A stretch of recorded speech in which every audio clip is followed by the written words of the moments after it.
نحمدہ ونصلی ونسلم علی رسولہ الکریم اما بعد۔ برادران اہل سنت، اسلامی نئے سال کا آغاز ماہ محرم الحرام سے ہوتا ہے۔ آنے والا اسلامی نیا سال 1445 ہجری ہے، جس کی میں آپ سبھی کو مبارکباد پیش کرتا ہوں اور سبھی محبان صحابہ و اہل بیت پاک کے حق میں دعا کرتا ہوں اور آپ سے بھی دعاؤں کا ملتجی ہوں۔ اس موقع پر جب مبارکبادیوں کا سلسلہ چلتا ہے تو بعض دشمنان صحابہ یا ان کے ہم نوالا ہم پیالہ یا کم علم سنی بھائی اس طرح کا اعتراض کرتے ہیں کہ اس مہینے میں ایسا واقعہ پیش آیا اور آپ مبارکباد دے رہے ہیں، آپ تو خارجی ہیں، ناصبی ہے، معاذ اللہ رب العالمین۔ یاد رہے کہ ماہ محرم شہادت حسین سے پہلے بھی عربوں میں بڑی اہمیت کا مہینہ تھا، اور قرآن نے جن 4 مہینوں کا ذکر کیا ہے ان میں بابرکت مہینہ کہ جس میں جنگوں کو منع کر دیا گیا اور جس میں خرافات سے روکا گیا، ان میں ایک مہینہ ماہ محرم کا بھی ہے۔ جب مبارکباد دی جاتی ہے تو کسی بھی مسلمان کے حاشیے خیال میں یہ بات نہیں ہوتی کہ معاذ اللہ میں امام حسین کے ظلم و ستم کے ساتھ شہید کیے جانے پر مبارکباد دے رہا ہوں، نہیں، بلکہ سال کے 360 ایام اس میں بہت ساری عیدیں آتی ہے، عید میلاد النبی آتی ہے، بہت سے اللہ والوں کی یوم ولادت ہوتی ہے، گھر میں شادی بیاہ، برتھ ڈے وغیرہ، بچے کی پیدائش، بہت سارے معاملات آتے ہیں جو ماہ محرم میں مبارکباد نہیں پیش کرتے۔ محرم کے بعد ان کا غم کیسے محو ہو جاتا ہے، ختم ہو جاتا ہے کہ وہ اپنے بچے کی خوشی مناتے ہیں، شادی بیاہ کرتے ہیں، عید کی مبارکبادیاں دیتے ہیں۔ انہیں تو پورا سال سوگ منانا چاہیے۔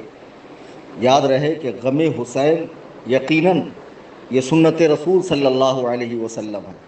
جب امام حسین رضی اللہ تعالیٰ عنہ کی ولادت ہوئی، صحیح حدیث موجود ہے کہ حضور علیہ السلام کی آنکھیں اشکبار ہو گئی اور آپ کی بارگاہ میں کربلا کی مٹی لائی گئی، اور آپ نے فرمایا جب یہ سرخ ہو جائے گی میرا نواسہ ظلم و ستم کے ساتھ میدان کرب و بلا میں ذبح کر دیا جائے گا۔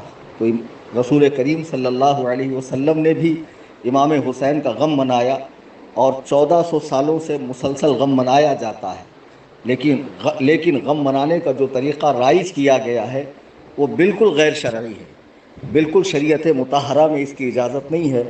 حضور علیہ السلام کے صاحبزادے حضرت ابراہیم کا جب وصال ہوا تو آپ کی آنکھیں رونے لگیں۔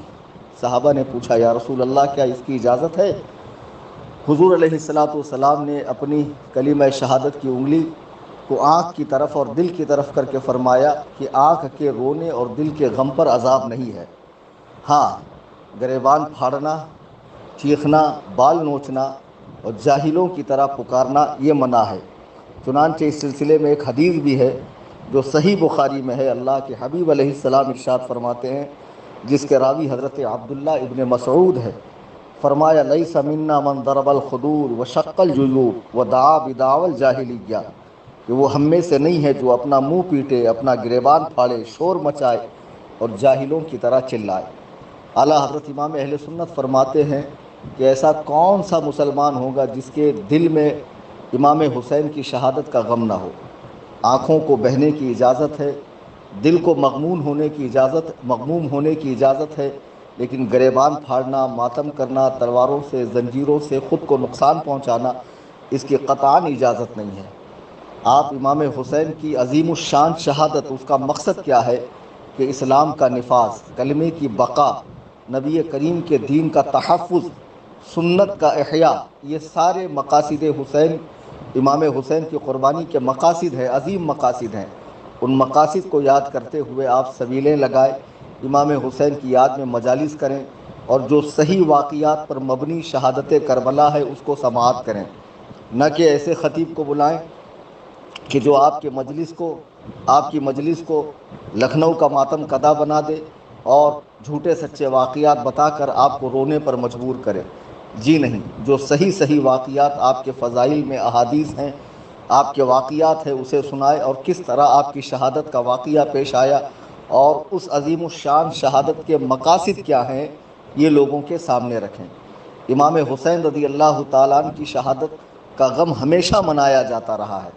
حضرت شاہ عبدالعزیز رحمۃ اللہ علیہ جو شاہ ولی اللہ محدث دہلوی کے صاحبزادے ہیں۔ آپ کی کتاب تحفہ اثنا عشریہ میں آپ فرماتے ہیں کہ ہر سال یوم عاشوراء کو یہ فقیر کھانا بنا کر لوگوں کو تقسیم کرتا ہے اور بارگاہ حسین میں کھڑے ہو کر صلاۃ و سلام عرض کرتا ہے۔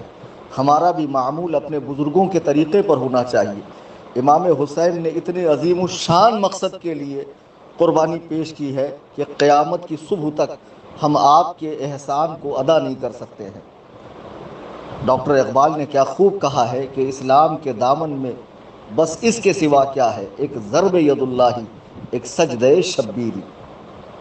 اور امام اہل سنت تو اپنے شجرہ شریف میں ارشاد فرماتے ہیں، کربلائیں رد شہید کربلا، مشکلیں حل کر شہ مشکل کشا کے واسطے، کربلائیں رد شہید کربلا کے واسطے۔ حضرت شاہ عبدالعزیز فرماتے ہیں کہ ولایت روحانی طور پہ حضرت علی اور آپ کی اولاد میں اس کا سلسلہ موجود ہے، تو ان کی یاد میں ہر سال 10ویں محرم کو اس فقیر کا معمول ہے کہ کھانا بنا کر لوگوں کو کھلاتا ہے۔ امام حسین رضی اللہ تعالیٰ عنہ فرماتے ہیں کہ دنیا کا مال وہ تو دنیا میں رہ جانے والا ہے، اس میں بخل سے کام لینا یہ مسلمان کی شان نہیں ہے۔ تو آئیے ہم امام حسین کی یاد اس طور پر منائیں کہ تنظیم سنی جمیعت الاحناف کی جانب سے یہ 9 سال کے عرصے سے ممبئی میں خدمت خلق اور خدمت دین کے شعبے میں کام کر رہی ہے تنظیم۔ کرلا ویسٹ ممبئی میں ہر ماہ انگریزی 11 تاریخ کو 100 غریب سنیوں کو راشن دیا جاتا ہے۔ ایسے لوگوں کو جن میں اکثریت بیوہ کی ہے، طلاق شدہ کی ہے، معذور سنی بھائی بہنوں کی ہے، کہ جن کے یہاں راشن دیے جانے کے بعد ان کے گھر میں جو ہے کھانے پینے کا انتظام ہوتا ہے۔ اس قدر غریب لوگ، مفلوک الحال لوگ امام حسین کے نام سے اگر صحیح معنوں میں آپ ان کی بارگاہ میں خراج عقیدت پیش کرنا چاہتے ہیں، ثواب نظر کرنا چاہتے ہیں، یقیناً ان کی قربانی کا صلہ نہیں دیا جا سکتا ہے، لیکن اپنے طور پر امام کی بارگاہ میں آپ سچا ثواب نظر کرنا چاہیں صحیح طریقے پر، تو تنظیم کی جانب سے 11 اگست 2023 کو جو 100 غریب سنیوں میں راشن تقسیم ہوگا، اس میں آپ ایک حصہ، کم سے کم ایک حصہ ضرور لیں، پھر جتنی آپ کی طاقت ہو امام حسین کے نام سے آپ حصہ لیں۔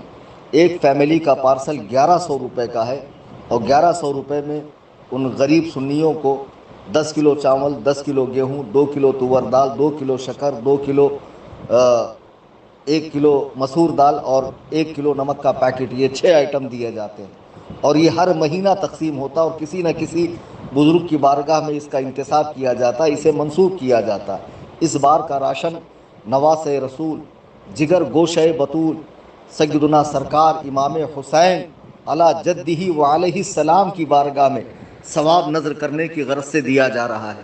میں تمام سنیوں سے دست بستہ عرض کروں گا کہ خرافات و بدعات سے اپنے دامن کو بچاتے ہوئے، امام عالی مقام رضی اللہ تعالیٰ عنہ کی محبت اپنے دلوں میں بساتے ہوئے، اور یقیناً ان کی محبت ہمارے لیے دنیا و آخرت میں کامیابی کا ذریعہ ہے۔ جس کے دل میں محبت حسین نہ ہو، غم حسین نہ ہو، اہل بیت پاک سے محبت نہ ہو، اس کا بیڑا غرق ہے۔ اور ہم اہل سنت و جماعت کا بیڑا اس لیے پار ہے کہ ہم نبی کریم صلی اللہ علیہ وسلم کے صحابہ اور اہل بیت پاک سے بے پناہ محبت کرتے ہیں، اور اسی پر ہمارا خاتمہ ہوگا۔ آپ سنی جمیعت الاحناف سے تقسیم ہونے والے 11 اگست 2023 کے راشن میں ضرور حصہ لیں۔ ایک فیملی کا پارسل 1100 کا ہے۔ تفصیل جاننے کے لیے آپ میرے نمبر پہ رابطہ کریں، 9820 672 770۔ یہی نمبر جی پے، فون پے اور پے ٹی ایم پر ہے۔ آپ اس پہ اپنی رقم بھیج دیں اور مجھے واٹس ایپ پہ اطلاع کریں، اور میں گزارش کروں گا کہ اس اعلان کو آپ تمام سنی بھائی بہنوں تک پہنچائیں کہ بدعات و خرافات سے بچتے ہوئے صحیح معنوں میں امام حسین کی بارگاہ میں ثواب نظر کرنے کا جو احسن طریقہ ہے وہ یہی ہے کہ غربا کو، مساکین کو کھلائیں، ان کا خیال کریں، اور اپنے امام کی بارگاہ میں ثواب نظر کریں۔ انشاءاللہ الرحمن امام کی نظر کرم پڑ گئی تو دنیا و آخرت میں بیڑا پار ہے۔ اللہ تعالی ہم سب کو محبت اہل بیت میں جلائے اور اسی میں ہمارا خاتمہ فرمائے، اور امام حسین کی یاد صحیح معنوں میں شرعی طریقوں کا لحاظ کرتے ہوئے منانے کی توفیق عطا فرمائے۔ فقیر محمد کلیم حنفی رضوی، قصر ابو حنیفہ، کرلا ویسٹ، ممبئی۔ خدا حافظ، فی امان اللہ۔ شہنشاہ شہیداں ہو، انوکھی شان والے ہو، حسین ابن علی، شہادت تم پہ ناز کرتی ہے۔ خدا حافظ.